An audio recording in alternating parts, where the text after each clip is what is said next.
قاری محمد طیب قاسمی کے YouTube channel کو سبسکرائب کیجیے اور امن کے پیغام کو پھیلانے میں ہماری مدد کیجیے اور نیچے دیے گئے ہوئے بیل آئیکن کو کلک کریں تاکہ ہر آنے والی نئی ویڈیو آپ کو براہ راست مل سکے۔ اپنے آپ کو حرام سے بچائے، کیونکہ حدیث پاک میں آتا ہے کہ ایک بندے نے بیت اللہ سے لپٹ کے دعائیں مانگی مگر اس کی دعا کو اللہ نے رد کر دیا، اس لیے کہ اس کا کھانا حرام کا تھا، اس کا لباس حرام کا تھا اور اس کی کمائی حرام کی۔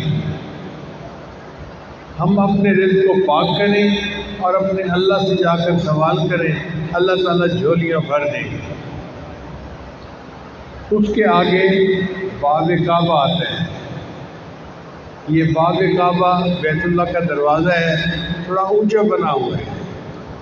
آدمی کھڑا ہوتا ہے تو اس کا ماتھا اس باب کی دہلیز تک پہنچتا ہے اور ہاتھ سے پکڑتا ہے دروازے۔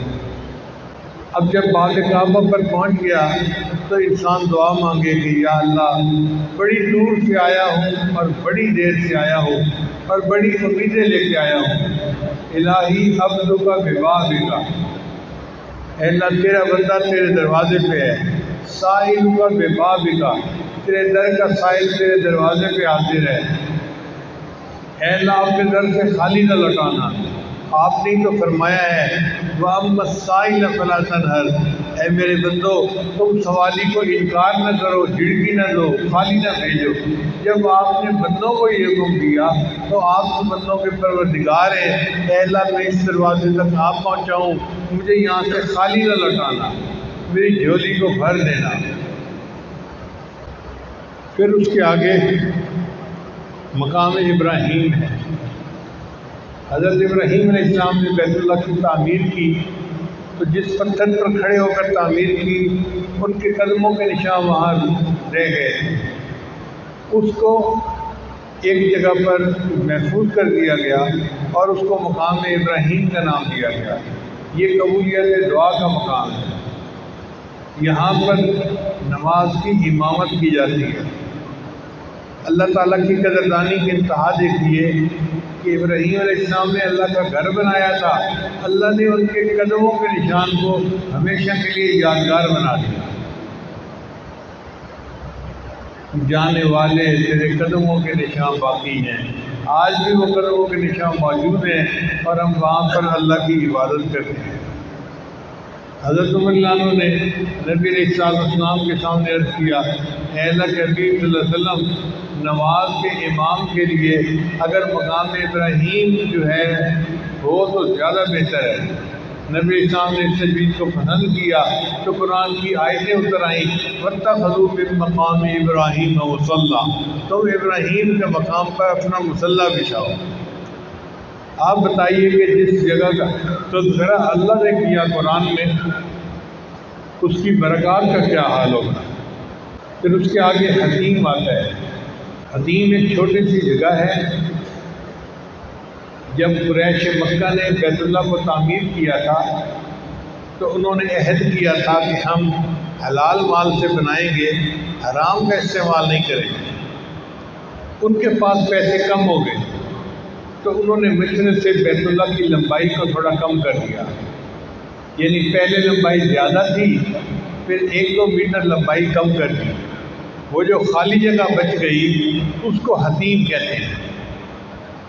موجودہ حکومتوں نے اس کے گرد ایک چھوٹی سی دیوار بنا دی ہے، اس کے باہر سے طواف کرتے ہیں مگر اس کے اندر کی جگہ بیت اللہ کا حصہ ہے۔ علماء نے لکھا ہے یہ اللہ تعالیٰ کا کرم ہے اس امت پر، ہر بندہ تو بیت اللہ کے اندر داخل نہیں ہو سکتا تھا، اللہ نے جگہ کو خالی رکھوا دیا، جو حتیم میں داخل ہو جائے وہ بیت اللہ میں داخل ہونے کا شرف پا لے۔ اب وہاں پر بیٹھ کر بھی انسان اللہ سے دعائیں مانگے۔ پھر اس کے بعد آگے جاتے ہیں تو بیت اللہ کا جو دروازہ ہے اس کے بالکل سامنے والی دیوار پر بھی ایک دروازہ ہوا کرتا تھا۔ لوگ ایک دروازے سے داخل ہوتے تھے اور دوسرے دروازے سے نکل جاتے تھے، مگر آج کل سیکورٹی پرپز کی وجہ سے اس کو بند کر دیا گیا۔ اس کو باب مسدود کہتے ہیں، وہ آدم علیہ السلام کا قبلہ تھا، لہذا حضرت آدم علیہ السلام نے وہاں نماز پڑھی، وہاں بھی دعائیں مانگنی چاہیے۔ اس سے آگے جائیں تو رکن یمانی آ جاتا ہے اور ایک سائیڈ آ جاتی ہے، لیفٹ سائیڈ پہ رکن یمانی ہے اور رائٹ سائیڈ پہ حجر اسود ہے۔ یہ نبی علیہ السلام کا قبلہ تھا ہجرت سے پہلے۔ ہجرت سے پہلے حکم تو یہ تھا کہ بیت المقدس کی طرف منہ کر کے نماز پڑھو، مگر نبی علیہ السلام اس جگہ نماز پڑھتے تھے کیونکہ اس جگہ پر بیت اللہ بھی سامنے آتا ہے اور اسی سائڈ پہ بیت المقدس بھی ہے، یعنی قبلتین جمع ہو جاتے تھے۔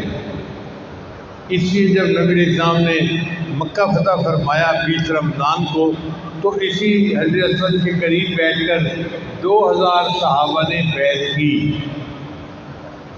نبی علیہ السلام نے ارشاد فرمایا کہ رکن یمانی اور حجر اسود کے درمیان 70,000 فرشتوں کی ڈیوٹی ہے اور وہ دعا مانگنے والوں کی دعا پر آمین کہہ رہے ہوتے ہیں۔ اب آپ اندازہ لگائیے کہ کتنی بڑی سعادت ہے کہ 70,000 فرشتے حاجی کی دعا پر آمین کہہ رہے ہوں۔